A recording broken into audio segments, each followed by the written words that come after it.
सोनी राजदान से शादी करने से पहले महेश भट्ट का परवीन भाभी के साथ रिश्ता था। महेश भट्ट और परवीन भाभी का रिश्ता बहुत सुर्खियों में रहा था। दिवंगत एक्ट्रेस परवीन भाभी के साथ कई सालों तक रिलेशनशिप में रहे थे।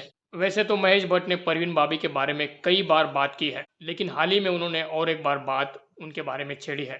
और जब ये बात उन्होंने छेड़ी तो उसमें उन्होंने कहा कि किस तरह डॉक्टर ने उनको परवीन भाभी से दूर रहने की सलाह दी थी, किस तरह से परवीन भाभी से उनको अलग रहना पड़ा था। दरअसल महेश भट्ट को डॉक्टरों ने ही कहा था परवीन भाभी को तुम अलग छोड़ दो, अकेला छोड़ दो।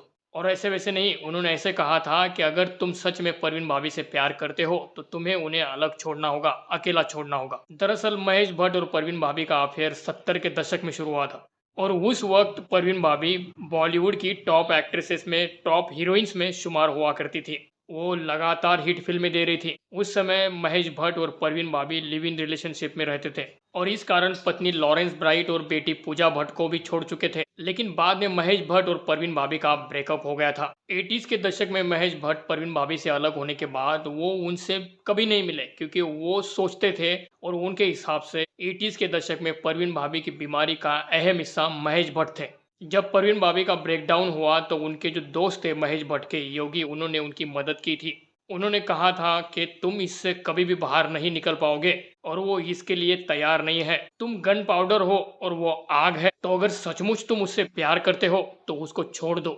महेश भट्ट ने यह भी बताया कि उन्होंने दूर लेकर जाने की कोशिश की ताकि वो ठीक हो सके, लेकिन कोई फायदा नहीं हुआ था, क्योंकि वो वापिस आ गई, क्योंकि उनकी तबीयत इस तरीके से खराब हो गई थी कि उन्हें इलेक्ट्रिक शॉक देने की सलाह दे दी गई थी। तब महेश भट्ट परवीन भाभी के साथ भाग गए थे, क्योंकि फिल्म शान का सेट लगा था और परवीन उस फिल्म का अहम हिस्सा थी। वो भागकर जीपी सिप्पी के ऑफिस में गए, जो बॉलीवुड के प्रोड्यूसर डायरेक्टर है, क्योंकि उस वक्त महेश भट्ट कुछ नहीं हुआ करते थे, बस वो परवीन भाभी के एक बॉयफ्रेंड थे। तो उन्होंने पूछा कि क्या हुआ, क्योंकि उस वक्त मानसिक बीमारी जो थी वो एक पहले थी, जैसे लगभग आज भी है। तो उन्होंने उनसे कहा कि उन्हें साइकोटिक ब्रेकडाउन हुआ है। तो उस वक्त डॉक्टर्स ने कहा था कि परवीन भाभी को नॉर्मल होने में 6 से 8 हफ्ते लग सकते हैं, लेकिन शान के मेकर्स के पास इतना टाइम नहीं था। उन्होंने विदेशी स्टंट मैन रखे थे और समझ सकते हैं कि इंडस्ट्री में किस कदर धैर्य नहीं होता है, क्योंकि जाहिर सी बात थी परवीन भाभी पर काफी पैसे दाव पर लगे थे। तो उस वक्त महेश भट्ट ने यह भी कहा था कि उन्हें लगता है कि उनके हिसाब से डॉक्टर्स के ऊपर दबाव डाला गया था।